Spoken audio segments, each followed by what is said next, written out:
Dhaabbiin tole kan sabaaf dagalee sabni Oromoodhaa hin qabsi malee abaaboo booda abbaan qeerroof qarree si jiraafuu jirraa kunoo nuti arrallee si jiraafuu jirraa kunoo nuti arrallee dhaaba dhugaaf dhaabbatu kan dhugaa hin awwaalle dhugaa saba guddaa tan diinni awwaale kan golaa gad baasee hundaa'u xiinxale kan golaa gad baase hundaa'u xiinxale hirma dhaaba keessaa kan dirres saaxile abaaboo bookoo nuuf jiraadhu mallee abaaboo bookoo nuuf jiraadhu mallee mararteewwan sabaa imaltuu daandii haqaa mararteewwan sabaa imaltuu daandii haqaa yakka hin raawwattu kan si balleessu maqaa garaa keetiif jettee hin dhaabbattu baqaraqaa jabaadhu wabookoo milkeessaan kee waaqaa jabina keetiifuu hundumtuu si qeeqa humtuus hin danda'u rabbiitu si eega humtuus hin danda'u rabbiitu si eega warra ololuu fi warra shira shiru waboon hin dhaga'u tasa gurraniiru saba isaa barsiisa akka inni of baru saba isaa barsiisa akka inni of baru dhaloota hubachiisee sammuu isaanii ijaaruu siitu jiraaf malee sila nuti hin jirru osooti jiraachuu baatte har'a of hin barru osooti jiraachuu baatte har'a of hin barru waboon barsiisaadha kan dhaloota qaru waboon lolchiisaadha kan diina waxalu waboon abdiin sabaa haa dagaagee waaru kan waboof hin taane haa cilaayee aaru kan waboof hin taane haa cilaayee aaru kan yeroo rakkatees obsaan hin jibatu waboo malee hin jiru kan sabaaf jiraatu kan lubbuu isaa qaalii saba isaaf laatu abdiin Oromoodhaa waboon haa jiraatu abdiin Oromoodhaa waboon haa jiraatu kan dhaaba qulqulleessee rirma keessaa baasu kan qabsoo itichee daran gad jabeessu dhaabni cunqurfamaan abaa waboon haa lalisu gantuu of keessaa baasuun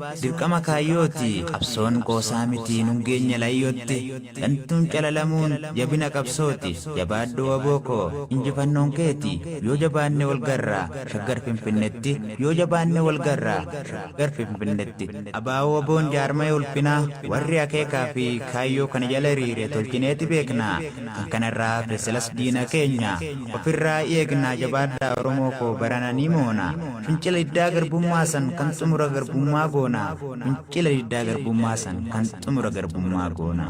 osoo biyya qabnu baraan gadda boonya biyya teenya irratti alagaan dhaanamna qeerroof qarreen biyyaa dammaqaa hin rafinaa qeerroof qarreen biyyaa dammaqaa hin rafinaa humnaa fi dandeettiin waboo kee jabeessi jalaa hin hafinaa yoos bilisoomnee hiree murteeffannaa yoos bilisoomnee hiree murteeffannaa kaayaa lammii koo yoo falmanne malee sirni kaleessa harmaaf harkan umuree mogolee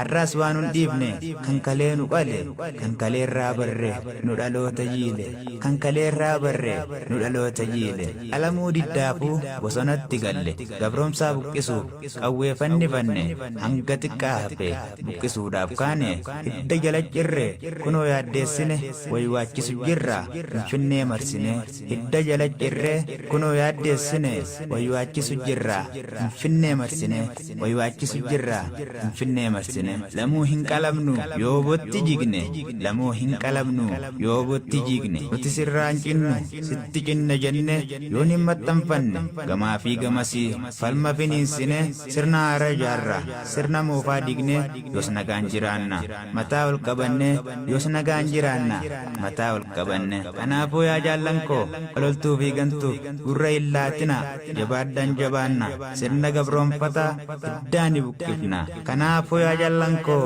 ololtuu fi gantuuf gurra hin laatina jabaaddan jabaanna sirna gabroonfataa hiddaani buqqifna sirna gabroonfataa hiddaani buqqifna haa jabeeffannu jaalala jaallummaa barri bara xumura garbummaa gadaan gadaa bilisummaa warri nu dhaggeeffattan hunduu galatoomaa abaa waboo irraa dhaaba kabajamaa abaa waboo irraa dhaaba kabajamaa haa jabeeffannu jaalala jaallummaa barri bara xumura garbummaa gadaan gadaa bilisummaa warri nu dhaggeeffattan hunduu galatoomaa abaa waboo irraa dhaaba kabajamaa abaa waboo irraa dhaaba kabajamaa abaa waboo irraa dhaaba kabajamaa injifannoon uummata Oromoof